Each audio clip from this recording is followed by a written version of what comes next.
Baik pemirsa, terima kasih Anda masih bersama kami dalam Bincang iNews. Saya lanjutkan perbincangan saya bersama Bu Haja Eka Murtatiah, Kabid Penyelenggara Haji dan Umroh.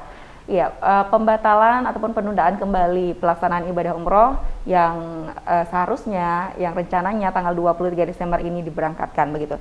Tapi setelah ada mitigasi dari Menteri Agama begitu, kemudian bersama Dirjen PHU, apa yang menjadi tindak lanjut sebenarnya dari masing-masing daerah, dari Kementerian Agama masing-masing provinsi, Bu Haja Eka?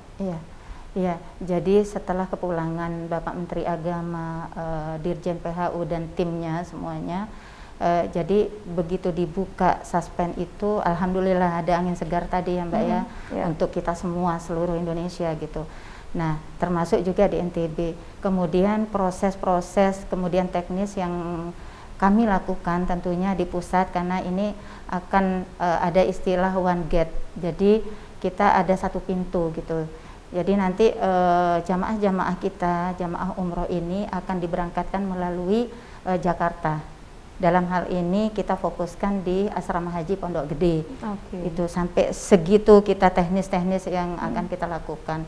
Nah, termasuklah NTB ini yang jumlah jamaahnya insya Allah yang tunda itu setelah kami melakukan verifikasi, monitoring, sekitar 1.305 jamaah yang tertunda umrohnya. Selama 2 tahun ini? Selama 2 tahun ini. Maka kami kemarin sangat antusias untuk menyelenggarakan ibadah umroh ini di perdana Desember ini.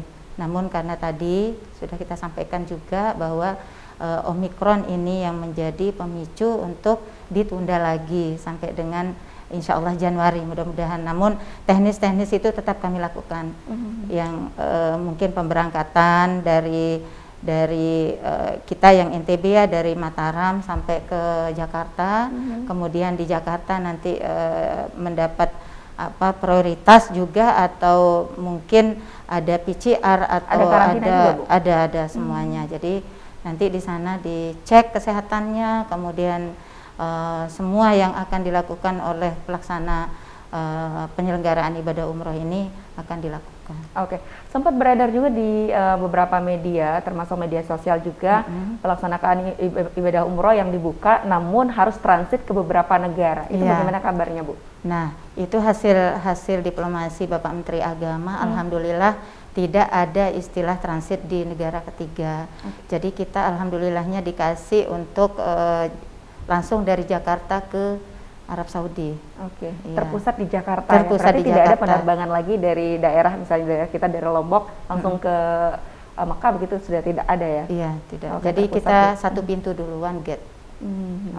Kalau berbicara skemanya bagaimana, Bu? Mungkin bisa dipaparkan, siapa tahu Januari nanti sudah bisa dibuka begitu ya? Betul. Jadi skemanya seperti itu.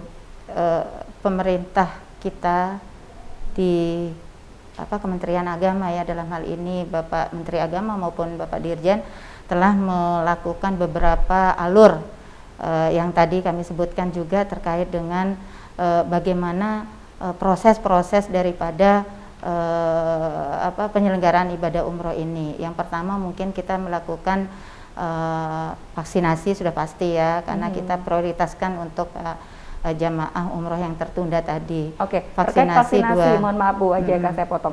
Ada beberapa sumber juga yang mengatakan ada vaksin yang memang khusus gitu untuk yang diperbolehkan untuk berangkat haji. Bagaimana itu kabarnya, Bu? Tadi memang rencananya ada 4 yang digunakan oleh Arab Saudi, yaitu AstraZeneca, kemudian Pfizer, kemudian ada Johnson & Johnson, dan satunya Moderna.